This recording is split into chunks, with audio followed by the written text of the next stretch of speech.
Hello friends, कैसे हो आप सब। उम्मीद है आप सब अच्छे होंगे। दोस्तों, आज की इस वीडियो में हम बात करने वाले हैं बहुत ही इंपॉर्टेंट टॉपिक पर। आज की इस वीडियो में हम बात करेंगे, बहुत सारे ऐसे रिटेलर्स हैं, बहुत सारे ऐसे कस्टमर हैं जो कि बार बार एक ही सवाल पूछते हैं और एक ही कमेंट करते हैं कि भाई ये बताइए कि एयरटेल पेमेंट बैंक के जो सेविंग्स अकाउंट है मार्केट में, उसमें कुछ अकाउंट में ये प्रॉब्लम्स क्यों आ रही है, मतलब उन अकाउंट में पैसा क्यों नहीं आता। दोस्तों, आपको पता होगा कि आपके भी पास हो सकता है कोई ऐसा कस्टमर आया हो, या फिर आपके पास भी हो सकता है भाई आपका खुद का भी अकाउंट हो सकता है कि आप किसी से गूगल पे, फोन पे, पेटीएम से या फिर मोबाइल नंबर से पैसे डलवाते हैं तो पैसा आपके सेविंग अकाउंट में क्रेडिट नहीं होता है, पैसा बैक हो जाता है। ठीक है, ये प्रॉब्लम्स आ रही है और बहुत सारे ऐसे रिटेलर्स हैं, बहुत सारे ऐसे कस्टमर हैं जो कि यूट्यूब पर इस चीज को बार बार सर्च भी कर रहे हैं, ये प्रॉब्लम्स आती क्यों है। तो दोस्तों, आज की इस वीडियो में एकदम प्रॉपर जानकारी देने वाला हूँ। इसके दो बड़े कारण हैं। ये जो प्रॉब्लम्स आ रही है ना, इसके दो बड़े कारण हैं, इस वजह से ये प्रॉब्लम्स आ रही है। ठीक है, और इसका सॉल्यूशन क्या है, मतलब इस अकाउंट में किस तरह से आप पैसे ले सकते हो, वो भी इस वीडियो में एकदम सफाई के साथ बताने वाला हूँ। तो वीडियो इंपॉर्टेंट है, वीडियो कर देना लाइक, और चैनल पे नए हैं तो चैनल को सब्सक्राइब जरूर से करना, क्योंकि इसी तरह की वीडियो हमारे यूट्यूब चैनल पर अपलोड होती रहती है। चलिए फ्रेंड्स, अब हम बात करते हैं सीधे टॉपिक पर। फ्रेंड्स, अब हम बात करते हैं कि एयरटेल पेमेंट बैंक के कुछ सेविंग्स अकाउंट हैं, उन अकाउंट में पैसा क्रेडिट नहीं हो रहा है। इसके सबसे दो बड़े कारण बताने वाला हूं। दोस्तों, इस वीडियो को पूरा देख लेना, आपको जो प्रॉब्लम्स हैं वो सॉल्व हो जाएगी। और दोस्तों, बता दूं, बहुत सारे ऐसे रिटेलर्स हैं जो कि बोलते हैं कि भाई अकाउंट तो हमने ओपन कर दिया था कस्टमर का, अब कस्टमर ने इस अकाउंट को लोन में लगा रखा है, या फिर कोई गाड़ी की किस्त कटती है, ई मैंडेट लगा हुआ है, ऑटो डेबिट ऑलरेडी किस्त होती है, लेकिन उस अकाउंट में पैसा नहीं जा रहा है। अब कस्टमर किस तरह से प्रॉब्लम को सोल्यूशन कर सकता है, मतलब इस अकाउंट में कैसे पैसे डाल सकता है। ठीक है, तो वो भी इस वीडियो बताऊंगा। वीडियो तो इंपोर्टेंट है ही, इसी के साथ में मैं आपको बता दूं, यदि आपके पास कोई ग्रुप वगैरह है तो उसमें भी इस वीडियो को डाल सकते हो। ठीक है, यानी कि जो भी ऐसे कस्टमर है जो कि परेशान है, उनकी प्रॉब्लम का सॉल्यूशन हो जाएगा। ठीक है, अब दोस्तों हम बात करते हैं कि करंट टेम्पर जो एयरटेल पेमेंट बैंक में यूपीआई आप चलाते हैं ना, गूगल पे, फोन पे, पेटीएम चलाते हैं, और उसको जो क्रेडिट प्रॉब्लम्स आ रही है, मतलब आप किसी से गूगल पे, फोन पे, पेटीएम से रुपए डलवाते हैं अकाउंट में, या फिर क्यूआर कोड पे पैसे लेते हैं तो पैसा उस अकाउंट में नहीं जाता है, पैसा बैक हो जाता है। ठीक है, ये प्रॉब्लम चल रही है जो कि मार्केट में बहुत बड़ी प्रॉब्लम्स है। अब दोस्तों, इसके मैं दो बड़े कारण बताने वाला हूँ कि ये प्रॉब्लम्स आती क्यों है। ठीक है, ये प्रॉब्लम्स क्यों आना स्टार्ट हो गई है। ठीक है, इसके दो सबसे बड़े कारण मैं बताने वाला हूँ। ठीक है, फिर इस प्रॉब्लम किस तरह सॉल्व करना है वो भी बताऊंगा।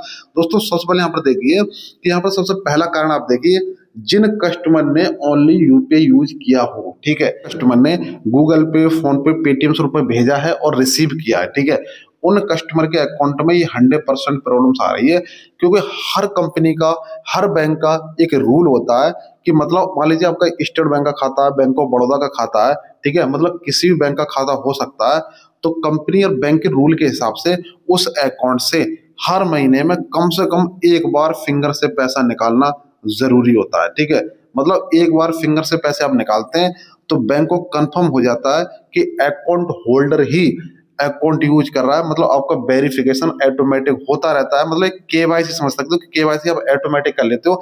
यदि आपने अपना कोई सी बैंक अकाउंट है और आपने हर महीने में एक बार फिंगर से पैसा निकाल लिया, इसका मतलब आपकी केवाईसी कंप्लीट हो गई। मतलब मिनी केवाईसी मान सकते हैं बैंक के हिसाब से कि बैंक को कंफर्म है कि भाई अकाउंट होल्डर ही अकाउंट यूज कर रहा है। दोस्तों, यहाँ पर देखिए कि आपका एयरटेल पेमेंट बैंक का सेविंग्स अकाउंट है ना, और आप भी ओनली गूगल पे, फोन पे, पेटीएम से लेन देन कर रहे हैं, तो कुछ समय बाद आपको बता दूं कि आपके अकाउंट की जो क्रेडिट लिमिट है ना, वो भी बंद हो जाएगी 100%। इसलिए आपका यदि अकाउंट में प्रॉब्लम से नहीं आ रही है, करंट टाइम पर आप एयरटेल पेमेंट बैंक का अकाउंट यूज कर रहे हैं, तो आप जो है एक महीने में कम से कम भाई 100 रुपए का लेन देन फिंगर से तो कर ही सकते हैं। ठीक है, कहीं भी सीएसपी पॉइंट पे जाकर 100 रुपए निकाल सकते हैं।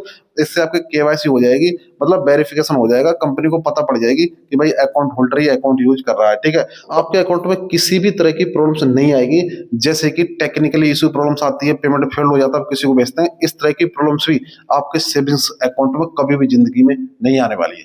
दोस्तों, आइए फ्रेंड्स, आपको क्लियर हो गया होगा करंट टाइम पर एयरटेल पेमेंट बैंक में एक प्रॉब्लम चल रही है, क्रेडिट पैसा नहीं हो रहा है। इसके सबसे दो बड़े कारण है। यदि आपने ओनली गूगल पे, फोन पे, पेटीएम से यूज किया है अकाउंट को, तो ये प्रॉब्लम हो सकती है। ठीक है, आपका कोई ग्रुप वगैरह तो इस वीडियो को डाल सकते हो, क्योंकि हो सकता है कि भाई किसी ना किसी कस्टमर का फायदा हो ही जाए। क्योंकि जिन कस्टमर का ऑलरेडी अकाउंट ओपन है, वो अकाउंट चला रहे हैं, कोई दिक्कत परेशानी नहीं है, तो उनसे बोल देना कि भाई 100 रुपए का लेन देन कर लो इस महीने में, फिर 100 रुपए का लेन देन अगले महीने का लेना, फिर फिंगर लगा के पैसे निकाल लो कहीं भी सीएस पॉइंट में जाके, फिर इन अकाउंट में कभी प्रॉब्लम नहीं आएगी। आप 100 रुपए का लेन देन कर सकते हैं। उसके बाद गूगल पे, फोन पे, पेटीएम अनलिमिटेड चलाओ, कोई दिक्कत नहीं है, ठीक है। तो ये फ्रेंड्स आपको यहाँ तक क्लियर हो गया होगा कि एयरटेल पेमेंट बैंक में जो सेविंग्स अकाउंट है उसमें जो पैसा क्रेडिट नहीं हो रहा है, इसके सबसे दो बड़े कारण है, ठीक है। मतलब पहला कारण ये है कि आपने ओनली गूगल फोन पे चलाया है, ठीक है, यानी गूगल फोन पे से लेन देन किया है। दूसरा सबसे बड़ा कारण है कि आपने फिंगर से एक बार पैसा नहीं निकाला है, ठीक है, इसलिए प्रॉब्लम आ रही है, ठीक है। अब दोस्तों हम बात करते हैं, कुछ ऐसे कस्टमर हैं जिनका कहना ये है कि भाई हमारे अकाउंट में पैसा नहीं आ रहा है, लेकिन इस अकाउंट को हमने ई मैंडेट करा दिया है।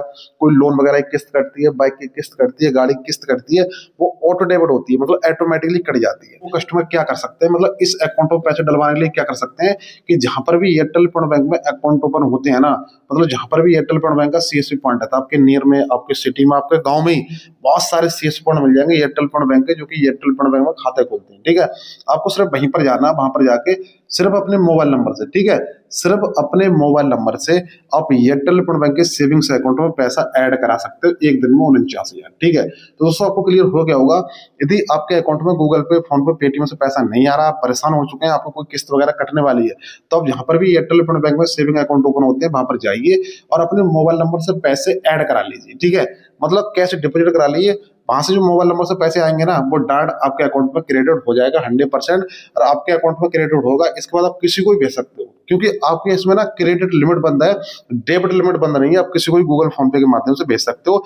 तो ये फ्रेंड्स आपको क्लियर हो गया होगा सबसे पहला कि जिन अकाउंटों में पैसा क्रेडिट नहीं हो रहा है गूगल पे, फोन पे, पेटीएम से, किसी भी यूपीआई से, तो आप सीएसपी पॉइंट पे जाकर पैसे ऐड करा सकते हो, ठीक है। इसी के साथ में दूसरा तरीका है, आप एनईएफटी करा सकते हो, ठीक है। अपना अकाउंट नंबर, आईएफएससी कोड देके आप इस अकाउंट में डायरेक्ट पैसे ऐड करा सकते हो, ठीक है। दोस्तों बता दूं, यहाँ पर जो अकाउंट नंबर होता है आपका मोबाइल नंबर होता है एयरटेल पेमेंट बैंक का, और जो आईएफएससी कोड होता है ना, वो होता है बहुत ही सिंपल सा AIRP60, ठीक है, 6 बार 01, ये आईएफएससी कोड होता है, और अकाउंट नंबर आपका मोबाइल नंबर हो गया। तो आप किसी को भी अकाउंट नंबर और अपना आईएफएससी कोड देके आप एयरटेल पेमेंट बैंक में एनईएफटी पैसा करा सकते हो, आराम से आपके अकाउंट में आ जाएगा, ठीक है। तो इसी के साथ में अपने अकाउंट में आईएमपीएस भी करा सकते हो, अकाउंट नंबर और आईएफएससी कोड देके, ठीक है। तो ये फ्रेंड्स आपको क्लियर हो गया होगा, यदि किसी भी कस्टमर का एयरटेल पेमेंट बैंक का सेविंग्स अकाउंट है, उस अकाउंट में गूगल पे, फोन पे, पेटीएम से पैसा नहीं आ रहा है, कस्टमर परेशान हो चुका है, तो कस्टमर क्या कर सकता है, 3 तरीके से इस अकाउंट में पैसे ऐड करा सकता है। सीएसपी पॉइंट पर जाके मोबाइल नंबर से पैसे ऐड करा सकते हैं, एनईएफटी करा सकता है, आईएमपीएस करा सकता है, ठीक है। तीनों तरीके से किसी न किसी एक तरीके से आप पैसे इस अकाउंट में ऐड करा सकते हो, ठीक है। अब दोस्तों हम बात करते हैं ये प्रॉब्लम सॉल्व कब तक होगी, ठीक है। तो ये प्रॉब्लम जो मैंने ऑलरेडी आपको बताया था कि पहले जो कंपनी ने टाइम दिया था कि भाई 10 तारीख तक हो जाएगी, ठीक है, फिर बढ़ा दिया था, लेकिन दोस्तों बता दूं अभी तक 70% केस ऐसे हैं जो कि सॉल्व हो चुके हैं, ठीक है। मात्र 30% केस बचे हुए हैं, वो भी जो कंपनी कुछ दिनों में सॉल्व कर देगी, ठीक है। ये प्रॉब्लम क्यों आ रही है, इस अकाउंट में पैसे कैसे ऐड करा सकते हैं, वो मैंने इस वीडियो में बता दिया है, ठीक है। दोस्तों आपको वीडियो अच्छी लगी तो वीडियो को लाइक कर देना, चैनल पर नए तो सब्सक्राइब कर लेना, क्योंकि इसी तरह की वीडियो मैं अपने यूट्यूब चैनल पर अपलोड करता रहता हूँ। तो जय हिंद दोस्तों।